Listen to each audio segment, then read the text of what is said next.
इन 5 questions में से अगर एक भी नहीं बना, देन रोलिंग क्लियर नहीं हुआ है। इस क्वेश्चन में मैक्सिमम स्टूडेंट्स का कंफ्यूजन होता है सेंटर ऑफ मास एक्सेलरेशन और फ्रिक्शन टॉर्क को लेके। अगर यहां गलत सोचा, पूरा सोल्यूशन कोलैप्स हो जाता है। क्वेश्चन को सबसे पहले ध्यान से पढ़ो कि the centre of a disc of radius small R and mass small M is attached to a spring of spring constant K inside a ring of radius capital R greater than small r as shown in the figure. The other end of the spring is attached on the periphery of the ring. Both the ring and the disc are in the same vertical plane. The disc can only roll along the inside periphery of the ring without slipping. Very important point, rolling without slipping. The spring can only be stretched or compressed along the periphery of the ring following the most common Hooke's law. In equilibrium, the disc is at the bottom of the ring जैसा कि figure में दिखाया हुआ है. Assuming small displacement of the disc, either to the left या आप compression भी मान सकते हो, expansion भी मान सकते हो. उसके तहत the time period of oscillation of the center of mass of the disc is written as t is equal to 2 pi upon omega. So we need to find the expression, correct expression from omega guys. JEE Advanced 2025 का सवाल था ये, बहुत ही खूबसूरत सवाल है. यहाँ सबसे कॉमन गलती होती है कि सेंटर ऑफ रिंग के अबाउट फोर्स इक्वेशन लिख देना और बोलना कि sigma F is equal to M and acceleration of centre of mass, Newton second law basically. So ये बिल्कुल गलत है. न्यूटन का लॉ हमेशा डिस्क के सेंटर ऑफ मास के लिए लिखा जाता है, रिंग के सेंटर के लिए नहीं. अब फ्रिक्शन पे आते हैं. स्टूडेंट्स पूछते हैं फ्रिक्शन टॉर्क क्यों नहीं लिखा. अभी जब मैं इक्वेशन लिखूंगा तो आप पूछोगे कि फ्रिक्शन का टॉर्क क्यों नहीं ले रहे हो. ऐसा इसलिए क्योंकि ग्रेविटी और स्प्रिंग रीस्टोरिंग फोर्स यहां पे देता है. देखो यहां पे पूरा सवाल जो है वो मैं इस पॉइंट के अबाउट लिखूंगा. हमें एक सिंपल सा इक्वेशन पता है टाइम पीरियड ऑफ ऑसिलेशन के लिए, torque is equal to I alpha. तो रीस्टोरिंग फोर्स किस किस का लेता हूं मैं. रीस्टोरिंग फोर्स आपको ग्रेविटी और स्प्रिंग फोर्स का लेना है. फ्रिक्शन का कोई फिक्स मैग्नीट्यूड नहीं होता. फ्रिक्शन सिर्फ रोलिंग कंस्ट्रेन एनफोर्स करता है, इसलिए फ्रिक्शन यहाँ कंट्रोलर नहीं कंस्ट्रेन फोर्स है. तो फ्रिक्शन को यहाँ पे कोई जरूरत नहीं है लेने की. तो अगर यह आप दो इंपॉर्टेंट चीजें समझ गए, एक तो Newton second law of disc मतलब रिंग के सेंटर से अप्लाई नहीं कर सकते डिस्क पे, और दूसरा फ्रिक्शन यहाँ पे कोई भी रीस्टोरिंग प्रोवाइड नहीं करता, रीस्टोरिंग फोर्स. इन दोनों चीजों को आप समझ के, इन दोनों कंफ्यूजन को समझ के, तो सवाल अब बड़ा ही आसान है. अभी इस सवाल को मैं टोटली यहाँ सेंटर ऑफ रिंग से सॉल्व करूंगा, क्योंकि जो भी टॉर्क हो रही है या जो भी आप ऐसे बोलो कि रीस्टोरिंग फोर्स है, वो इस सेंटर के अबाउट है. तो सेंटर के अबाउट देखो ये सवाल अभी सॉल्व करूंगा, वो दोनों कंफ्यूजन आपको अभी मालूम है. हाँ, और एक इंपॉर्टेंट बात देखो यहाँ पे क्या है कि डिस्क का सेंटर फ्री नहीं है. जो यहाँ पे डिस्क है, दिस वन, इसकी सेंटर यहाँ पे फ्री नहीं है. वो एक फिक्स सर्कल पे मूव कर रहा है जिसका रेडियस क्या है, capital R minus of small R. उस फिक्स्ड रेडियस के सर्कल पे ये डिस्क का सेंटर मूव कर रहा है, तो वो फ्री नहीं है. इसलिए अगर डिस्प्लेसमेंट देखोगे तो क्या होगा, उस सेंटर ऑफ डिस्क का about that centre of ring, that is capital R minus small R into theta. तो यहां से अब जब जब आप एक्सेलरेशन निकालोगे centre of mass of disc का, तो वो R minus of R into theta double dash होगा. और सबसे जरूरी बात ये कि ये फोर्स से नहीं बल्कि ज्योमेट्री से डिसाइड होता है. This is not decided by the force, this is decided by the geometry. तो ये तीन चीजें इंपॉर्टेंट थी. एक पहली, एक्सेलरेशन के बारे में न्यूटन सेकंड लॉ अप्लाई नहीं करना है. दूसरा, फ्रिक्शन के बारे में चिंता नहीं करनी है, क्योंकि फ्रिक्शन रीस्टोरिंग फोर्स नहीं है. रीस्टोरिंग फोर्स सिर्फ ग्रेविटी और स्प्रिंग है, तो दो ही फोर्स के बारे में आपको चिंता करनी है. हम सेंटर ऑफ रिंग से डील कर रहे हैं यहाँ पे. सेंटर ऑफ रिंग के अबाउट हम टॉर्क लिखेंगे, रीस्टोरिंग फोर्स वहां पे कैसे आएगा देखना, उसकी टॉर्क ही हम लेंगे रीस्टोरिंग फोर्स की. और एक ये बात कि जो एक्सेलरेशन है वो फोर्स से नहीं बल्कि ज्योमेट्री से डिसाइड होता है यहाँ पे. तो जब आप इतनी चीजें समझ गए तो अब ये सवाल देखो कितना आसान है. सबसे पहले मैं फिगर से बताता हूँ. This is R centre of ring और ये सेंटर ऑफ डिस्क है. तो रीस्टोरिंग फोर्सेस कौन कौन सी हैं, ग्रेविटी और स्प्रिंग है. तो सबसे पहले मैं थोड़ा सा डिस्प्लेस करूंगा इस डिस्क को. अब आप डिस्प्लेस लेफ्ट भी कर सकते हो, राइट भी कर सकते हो. लेफ्ट करोगे तो कंप्रेशन होगा, राइट करोगे तो एक्सपेंशन होगा. मैं कंप्रेशन कर रहा हूँ यहाँ पे. तो जैसे ही आप थोड़ा सा कंप्रेस किए स्प्रिंग को, तो स्प्रिंग फोर्स यहाँ पे एक्ट करना स्टार्ट करेगा. कहाँ पे, वेल डिस्क के सेंटर पे. और दूसरा, ग्रेविटी एक्ट करनी स्टार्ट करेगी. तो spring force is K into X, right, but X कितना है, तो ये वाला डिस्टेंस बेसिकली एक्स है, दिस डिस्टेंस। तो ये अगर आप थीटा लोगे विच इज वेरी स्मॉल, तो this is how much, this is basically R minus of small R. ये हमेशा याद रखना, this is capital R minus small R, because हम सेंटर ऑफ डिस्क से डील कर रहे हैं। तो ये जो डिस्टेंस है यहां से यहां तक, ये कितना होगा, ये होगा R minus of small R into theta. This is basically the displacement. और यही के इंटू एक्स जो होगा हमारे पास, दैट इज हुक्स लॉ से आएगा फोर्स, जो स्प्रिंग फोर्स होगा। और उसका टॉर्क अबाउट, अगर आप सेंटर ऑफ रिंग के अबाउट लिखोगे तो into again capital R minus small R, तो इसका स्क्वायर हो जाएगा। तो ये एक रिस्टोरिंग फोर्स होगी, रिस्टोरिंग टॉर्क बोल लो होगी, जिसका डायरेक्शन किधर होगा, इधर होगा। दूसरा क्या है, ग्रेविटी है। अभी देखो यहाँ पे नीचे एम जी होगा, एम जी का एक कंपोनेंट इधर होगा, वो कौन सा वाला कंपोनेंट होगा, वेल साइन थीटा कंपोनेंट होगा, that is M G sine theta, वो भी सेंटर पे लगेगा। तो इस रिंग के अबाउट जब उसकी आप टॉर्क लिखोगे तो दैट इज अगेन डायरेक्शन यही होगा। और टॉर्क कितना होगा हमारे पास, that is M G sine theta को मैं सिर्फ थीटा लिखता हूँ because theta is very small, so sin theta can be approximated as approximately equal to theta. So this multiplied by capital R minus small r, ये होगा आपके पास gravitation का restoring torque, और ये होगा स्प्रिंग फोर्स का रिस्टोरिंग टॉर्क। किसके about, centre of ring के about. Let me right it over here. अभी देखो ये जो रिस्टोरिंग टॉर्क है of this spring force and gravity, हम इसको लेफ्ट की तरफ ले जाने की कोशिश कर रहे हैं, बट उसकी टेंडेंसी की तरह रीस्टोरिंग क्यों बोल रहे हैं, क्योंकि उसकी टेंडेंसी है वापस से क्लॉक एंटी क्लॉकवाइज घूमने की, बट हम उसे क्लॉकवाइज घुमा रहे हैं। तो यानी कि ये चीज़ नेगेटिव में होगा, या आप बोल लो कि टॉर्क बेसिकली नेगेटिव में होगा, तो एक माइनस साइन आएगा, that must be is equal to I into alpha, right. अब हमें आई यहाँ पे क्या है, डिस्क का आई है बेसिकली, बट कौन से पॉइंट के अबाउट, सेंटर ऑफ रिंग के अबाउट। तो सेंटर ऑफ रिंग के अबाउट जब आप डिस्क का निकालोगे आई, तो एक तो सेंटर ऑफ डिस्क के अबाउट यहाँ पे हमें पैरेलल एक्सिस थ्योरम यूज करना पड़ेगा। So this is M R square upon two plus M into R minus R square, right. तो जब आप इसको कैलकुलेट करोगे then you will find basically 3/2 M R minus of R square, ये आपके पास टॉर्क आ जाएगा about the centre of the ring into alpha. Alpha is nothing but D two theta upon D T two. तो ये आपके पास equation आया, this is equal to this. अभी इसको मुझे लिखने दो वापस से। तो यहां से देखो ये आपके पास आया, तो आप या तो इसको राइट ले जा सकते हो, उसको लेफ्ट ले जा सकते हो, तो ये माइनस साइन क्या हट जाएगा, प्लस ऐसा कुछ हो जाएगा, that is equal to zero. हमारे पास जो स्टैंडर्ड इक्वेशन होती है वो क्या होता है, D two theta upon D T two plus omega square theta is equal to zero. यहाँ से ओमेगा आ जाता है। तो जब आप इसको इस टर्म्स में लिखोगे, देखो D two theta upon D T square है, बस इसको आपको उधर लेकर जाना है। तो ये पहला टर्म क्या हो जाएगा अपने पास, ये तो 2/3 होगा ही होगा, and this is K upon M plus ये क्या होगा हमारे पास, G upon R minus of R, this into theta plus of D two theta upon D T square that is equal to zero. तो ये है, this is basically omega square, so omega must be under root of this much. तो ये देखो option में कौन सा है, √2/3 g upon r minus of r plus k upon m. A is basically the answer to this question, guys. Now let us move towards second question. अभी impulse के question में सबसे बड़ी गलती होती है, लोग फ्रिक्शन और रोलिंग को टाइम के बाद सोचना शुरू कर देते हैं। इस क्वेश्चन में अगर इम्पल्स के मूवमेंट पे गलती हुई, ऑप्शंस रैंडमली सही लगने लगेंगे। तो ये बात को ध्यान रखना आप। अभी चलो सवाल को पढ़ते हैं। An annular disc of mass capital M, inner radius small A है, आउटर रेडियस स्मॉल बी है, is placed on a horizontal surface with coefficient of friction mu. At some time, an impulse J naught x cap is applied at height h above the center of the disk. If h is equal to hm, तब disc क्या करता है, rolls without slipping along the x axis. So which of the following statements is are correct? J Advanced 2023 में question आया था guys, ये multiple option correct है, correct वाला सवाल है। सो देखो यहाँ पे क्या है कि एक एन्युलर डिस्क है जो कि इनिशियली रेस्ट पे है, that is given in the question.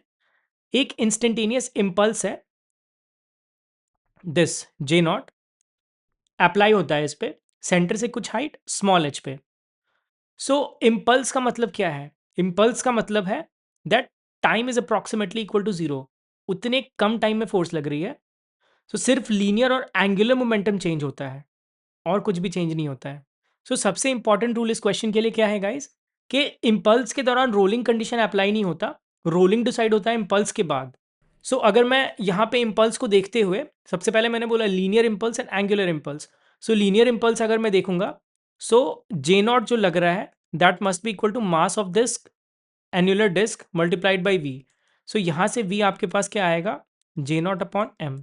This is the linear impulse.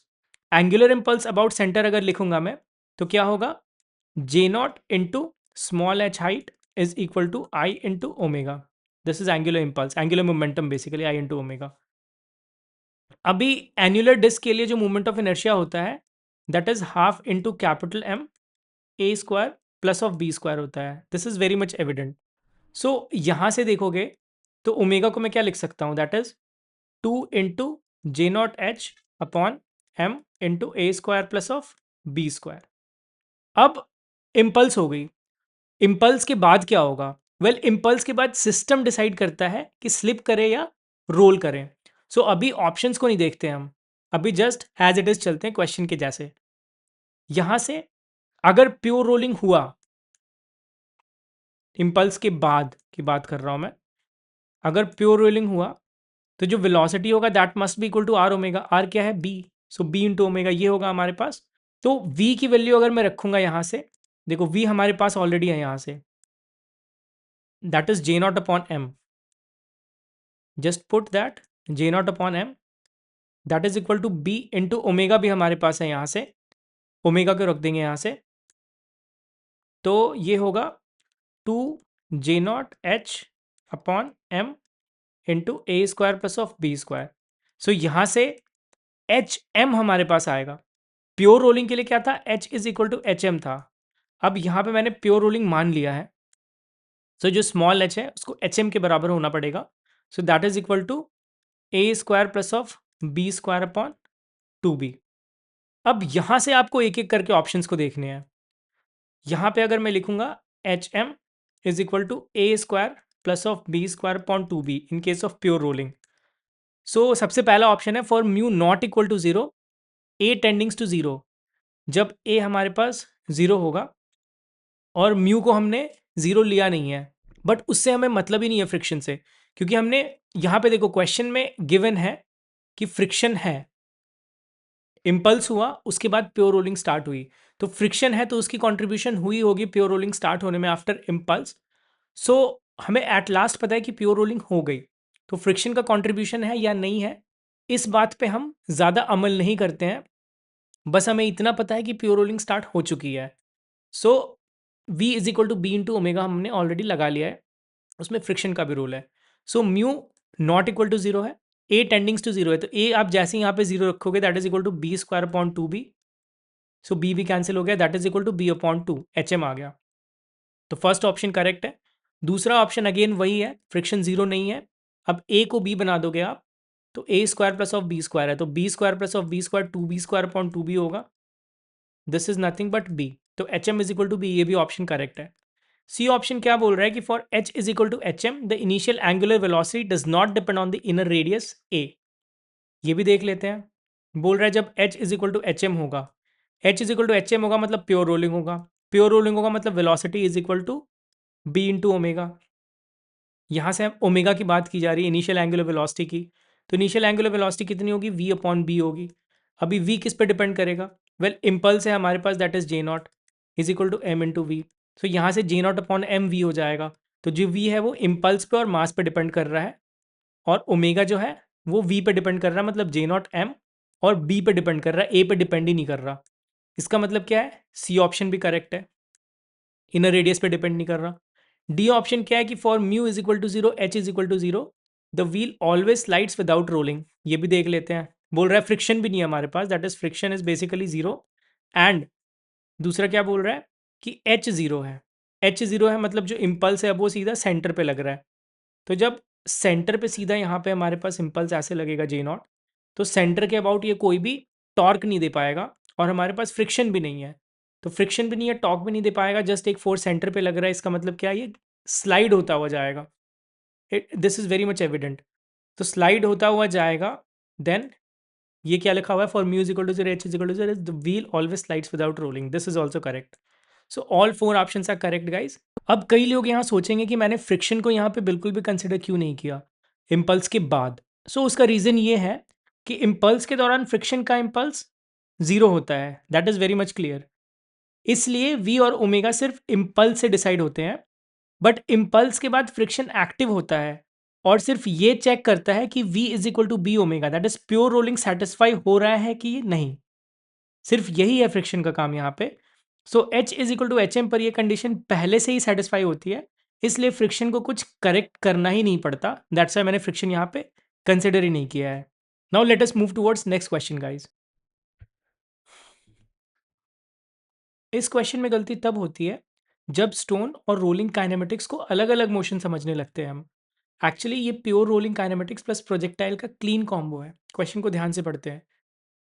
Eight time t is equal to zero, a disc of radius 1 metre start to roll without slipping on a horizontal plane with an angular acceleration, कुछ दे रखा है, that is 2/3 radian per second square. एक small stone है that is stuck to the disc at t is equal to zero, it is at the contact point of the disc and the plane. ये बात यहाँ पे catch करने वाली है।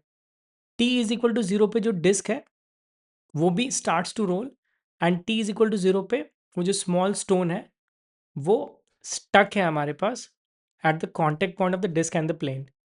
तो यानी कि जो ओमेगा नॉट होगा हमारे पास वो जीरो होगा उस स्टोन का। Later at time t is equal to root under pi second, the stone detaches itself and flies off tangentially from the disk. The maximum height reached by the stone measured from the plane is half plus of x upon 10। तो हमें value find करनी है x की। सबसे पहले let me make the disc. ये कुछ ऐसा डिस्क होगा, यहाँ पे स्टोन होगा हमारे पास, और t is equal to zero पे यहाँ पे स्टोन होगा, t is equal to zero पे रोलिंग स्टार्ट हुई होगी। अगर मैं मानूँ कि डिस्क ऐसे जा रहा है आगे सेंटर ऑफ मास की वेलोसिटी से, तो कुछ टाइम t के बाद ये स्टोन यहाँ पे आ जाएगा।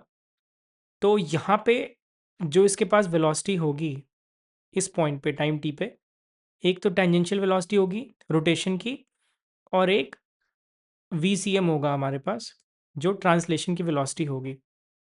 सो this will be VCM, and क्योंकि प्योर रोलिंग हो रही है तो ये भी VCM होगा, because VCM is equal to R omega. So ये भी VCM होगा। दोनों के बीच में एंगल हमें निकालना है। तो यहाँ पे जो गिवन है that is R is 1 metre and alpha हमारे पास कितना है, दैट इज 2/3 रेडियन पर सेकेंड स्क्वायर, ये गिवन है। यहाँ पे अगर मैं ओमेगा टी लिखूंगा, ओमेगा टी अगर मुझे फाइंड आउट करना है that will be equal to initial omega plus of alpha into T. T is how much, that is root under pi. Omega not is zero, मैं discuss कर चुका हूँ। So omega जो आया अपने पास that is 2/3 root under pi है, this is omega, and R is 1 metre. So V is equal to R into omega, that is 2/3 into root pi. सो ये हमारे पास v हो गया। अब हमें ये एंगल चाहिए that is theta. Displacement is equal to how much, that is ut plus half A T square. So omega not is zero, half A की जगह अल्फा हो जाएगा, alpha is 2/3 to T is root pi, so T square is pi. So this is पाई/3 which is 60 degree. So theta theta यहाँ पे 60 degree है। तो ये एंगल कितना होगा, this angle is 90 degree because tangent है हमारे पास, and this angle is 30 degree because this is also 90। So this total is 120 degree. So 120 degree angle between both the VCM। So हमें वेक्टर एंगल वेक्टर फॉर्मूला पता है। सो उससे क्या होगा, VCM square plus of VCM square plus of 2 into again VCM square but cos 120 degree, that is minus of half. So यहाँ से एक VCM cancel out हो गया, हमारे पास ये VCM स्क्वायर हुआ, दैट इज V स्क्वायर। तो V जो हमारे पास होगा V resultant, that is equal to VCM होगा, एंड VCM हमने ऑलरेडी निकाल रखा है, वो कितना है, that is 2/3 root pi. So 2/3 root pi हमारे पास V हुआ। अब यहाँ से देखो रिजल्टेंट कुछ हमारे पास, बिकॉज दोनों की मैग्नीट्यूड सेम है तो रिजल्टेंट एग्जैक्टली हाफ होगा, 120 डिग्री है तो 60 डिग्री पे ऐसे रिजल्टेंट होगा हमारे पास कुछ, और यहाँ से ऐसा प्रोजेक्टाइल मोशन स्टार्ट होगा तो ये हाइट हमें फाइंड करना है, this is the maximum height. अभी आपको ये वाला v मालूम चल गया है, ये वाला v कितना है, दैट इज 2/3 रूट पाई है। एंड एंगल कितना होगा, हाफ एंगल है, बिकॉज दोनों की मैग्नीट्यूड सेम है, 60 डिग्री है। सो हमें मैक्सिमम हाइट का फॉर्मूला ऑलरेडी पता है, that is U square sine square theta upon 2g। U is how much, 2/3 root pi, that is 4/9 pi into sine square theta, theta is 60 degree, so √3/2 that is 3/4 into 1/2g, G is already 10 जो कि given है सवाल में। यहाँ से हम देखें तो 3 × 3 इज 9, 4 cancelled out, so this is how much, π/60। But ये हाइट हमने कहाँ से निकाला है, ये हाइट हमने यहाँ से निकाला है, बट बेस देखा जाए तो उससे भी नीचे है। तो ये डिस्टेंस कितना है, ये डिस्टेंस कैसे निकलेगा, देखो ये रेडियस आपको पता है 1 है, दिस एंगल थीटा है 60 डिग्री, सो 1 cos 60 करोगे तो ये वाला निकल जाएगा। तो टोटल में ये टोटल क्या है, रेडियस ही है, टोटल रेडियस इज 1। सो 1 में ये माइनस करो, that is 1 cos 60, cos 60 is what, half, so 1 minus half is half, so half है हमारे पास। So this plus half is basically distance from the base. अभी हमारे पास हाफ प्लस ऑफ π/60 आ गया है, हाफ प्लस ऑफ π/60। हमें कंपेयर किससे करना है, हाफ है x/10 से, सो x/10 इज इक्वल टू π/60। यहाँ से देखोगे तो x की वैल्यू कितनी आ रही है, दैट इज π/6, यही हमें फाइंड करना था। इसको आप कैलकुलेट करोगे, that is approximately equal to 0.52, which is basically the answer. Moving towards the next question guys. इस क्वेश्चन में सबसे बड़ी ट्रैप ये है कि दो इक्वल फोर्सेस होने के बाद भी एक्सेलरेशन जीरो नहीं होता। रीजन क्या है, वेल टॉर्क। यहाँ पे आप क्वेश्चन को ध्यान से पढ़ोगे गाइस तो क्या दे रहा है कि एक सॉलिड स्फेयर है जिसका मास जो है 1 kg है, and radius 1 metre, rolls without slipping on a fixed incline plane making an angle, this theta is nothing but 30 degrees with the horizontal, two forces of 1 newton each parallel to the incline act on the sphere both at a distance, this is nothing but 0.5 meters, radius जो है 1 metre है, from the center of the sphere as shown in the figure, we need to find the acceleration of the sphere down the plane। 2022 J advance में आया था guys, बहुत ही आसान सा सवाल है। आप इस सवाल को अगर देखो ध्यान से, मैं सबसे पहले देखता हूँ, तो this is nothing but M G, ये क्या है, एम जी साइन थीटा है, फ्रिक्शन दिस एफ। फ्रिक्शन का टॉर्क जो है वो ऐसे है, और ये दोनों फोर्स जो कपल बना रहे हैं उसका टॉर्क ऑपोजिट है। हमें रोलिंग विदाउट स्लिपिंग करवाना है, तो यहाँ पे इन दो फोर्सेस का, एक फ्रिक्शन का और एक इन दोनों जो फोर्स पेयर बना रहे हैं, कपल बना रहे हैं, उनका ही टॉर्क यहाँ पे रेलेवेंट है। ग्रेविटी का कोई यहाँ पे टॉर्क नहीं है। तो अभी जस्ट हमें फोर्स बैलेंस और टॉर्क बैलेंस करना है, then will easily get the acceleration A. सबसे पहले फोर्स बैलेंस की अगर मैं बात करूँ तो sigma F must be is equal to M में होगा, Newton second law of motion. तो एम जी साइन थीटा, अभी जो फोर्स कपल है दोनों ऑपोजिट डायरेक्शन में लग रहे हैं, तो जीरो होगा वो net force, minus of friction that is equal to M into A. दूसरा क्या है हमारे पास, टॉर्क है। सो टॉर्क अगर मैं लिखूं about the centre of this solid sphere, तो एक फ्रिक्शन का टॉर्क होगा that is F into 1, 1 is basically the radius, minus this is force couple. Force couple में क्या होता है, the force multiplied by distance between them, तो उनके बीच का distance are plus are 2r है, 2 इंटू 0.5 दैट इज 1 है। This must be is equal to I into alpha.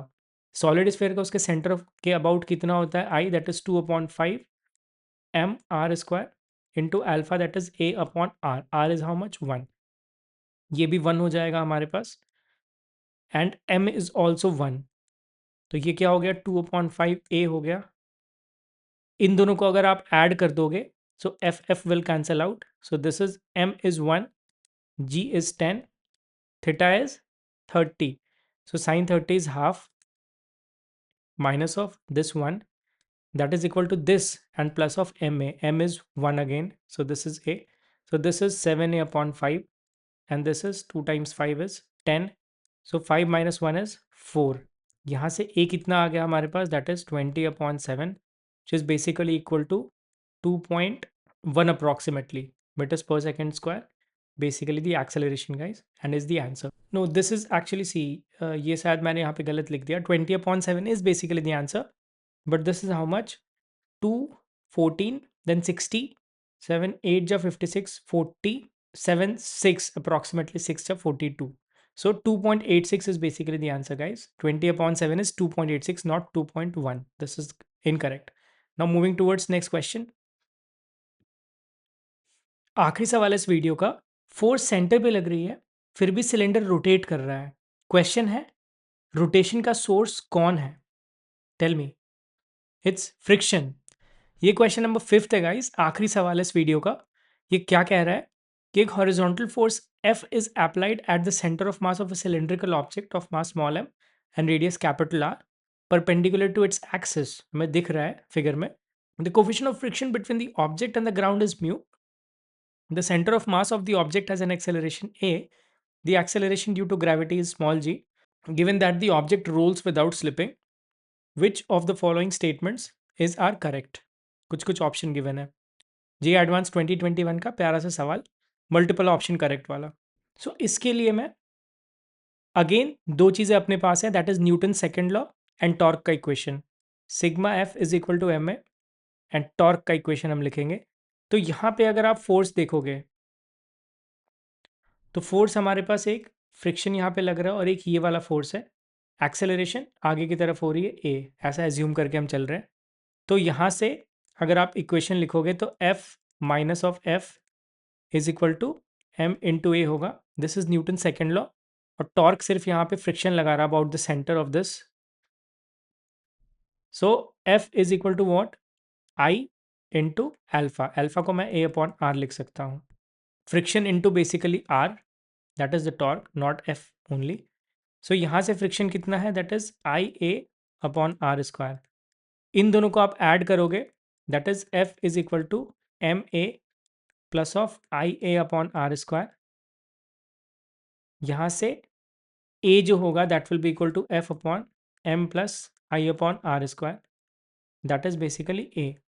अभी पहला ऑप्शन क्या गिवन है कि for the same F the value of A does not depend on whether the cylinder is solid और hollow. But I की value change होगी. अगर solid cylinder होगा तो एम आर स्क्वायर अपॉन 2 होगा, हॉलो होगा तो एम आर स्क्वायर होगा. तो यानी कि आई की वैल्यू चेंज हो रही है तो ए की वैल्यू चेंज हो रही है. सो या जो at this for the same F जो ए की वैल्यू है वो डिपेंड होगा सिलेंडर सॉलिड है या हॉलो है. So this is the wrong option. Second क्या है कि for a solid cylinder the maximum possible value of A is 2 mu G. But maximum possible ऐसा कुछ यहाँ पे दे रखा है. तो ध्यान से सोचोगे तो यहाँ पे एक ही चीज़ है जो ऐसे ऐसे मतलब डिपेंड करता है जिसमें इनइक्वालिटी साइन लगता है, that is friction. Friction must be less than is equal to its maximum value that is mu M G. तो आपको कहीं ना कहीं यहाँ पे फ्रिक्शन को एक्सेलरेशन से रिलेट करना है और वहाँ से आपको कहीं ना कहीं कुछ वैल्यू निकल कर आएगी. और ये पर्टिकुलरली सॉलिड सिलेंडर के लिए दिया गया है. तो सॉलिड सिलेंडर के केस में आप ए फाइंड आउट करोगे, that is equal to F upon M plus M R square upon 2 into R square. So ये कितना होगा? 3m upon 2. So that is 2f upon 3m. ये हमारे पास a हो गया, 2f अपॉन 3m. अभी हमें स्मॉल f को a के टर्म्स में लिखना है तो हमें ये f को एलिमिनेट करके यहाँ पे कहीं ना कहीं स्मॉल f की बात करनी है. सो f आप देखोगे that is equal to M A plus of small f है. a हमारे पास कितना है? 2f अपॉन 3m है. सो m into 2f upon 3m, ये कैंसिल आउट हो गया. So f minus 2f upon 3 that is equal to small f. तो ये कितना होगा? 3 minus 2 that is f upon 3 is small f. So small f कितना आ रहा है? दैट इज f अपॉन 3 आ रहा है. तो यहाँ पे देखो हमारे पास ये f अपॉन 3 है. सो इसको मैं डायरेक्ट स्मॉल f लिख सकता हूँ, मतलब 2 small f upon m a आ रहा है. a कितना है? 2 small f upon, no I mean देखो a जो है that is 2 small f upon m आ रहा है. तो f कितना आएगा? That is m a upon 2 आएगा. तो यहाँ पे f नहीं, नॉट दिस, बट a लिखना होगा in terms of small f that is 2f upon m. So 2 ma upon 2. So ma upon 2 must be less than is equal to mu M G. So ये M cancel out हो गया। So A must be less than is equal to 2 mu G. तो A की जो maximum value है वो 2 mu जी है या उससे छोटा होगा, तो जो मैक्सिमम पॉसिबल वैल्यू है दैट इज 2 म्यू जी, तो B is the correct option. उसके बाद क्या बोल रहा है कि the magnitude of the frictional force on the object due to the ground is always mu M G. ऐसा तो सही नहीं है guys, mu M G is basically the maximum acceleration. Friction हमेशा म्यू एम जी होता है, ये गलत है। स्टैटिक फ्रिक्शन रिक्वायर्ड वैल्यू पे होता है, मैक्सिमम पे नहीं, इसलिए C option is basically wrong. उसके बाद बोल रहा है for a thin walled hollow cylinder A is equal to F upon 2m। तो थिन वॉल के लिए यहाँ पे आप निकालोगे, सो आई की वैल्यू एम आर स्क्वायर हो जाएगा हमारे पास, हॉलो सिलेंडर की बात की जा रही है। सो वहाँ से क्या आएगा, देखो F upon M plus M R square upon R square. So this is F upon 2m। F upon 2m is basically A, यही पूछा जा रहा था, A that is F upon 2m which is correct. So ये था guys इन पांच questions के बारे में रिलेटेड टू रोलिंग। इन 5 क्वेश्चन में कौन सा सबसे ज़्यादा कंफ्यूजिंग लगा, कमेंट में क्वेश्चन नंबर लिखकर बताना गाइज, उसी पे मैं नेक्स्ट शॉर्ट बनाऊंगा। सो अभी मिलते हैं नेक्स्ट वीडियो में गाइज, तब तक के लिए बाय एंड टेक केयर।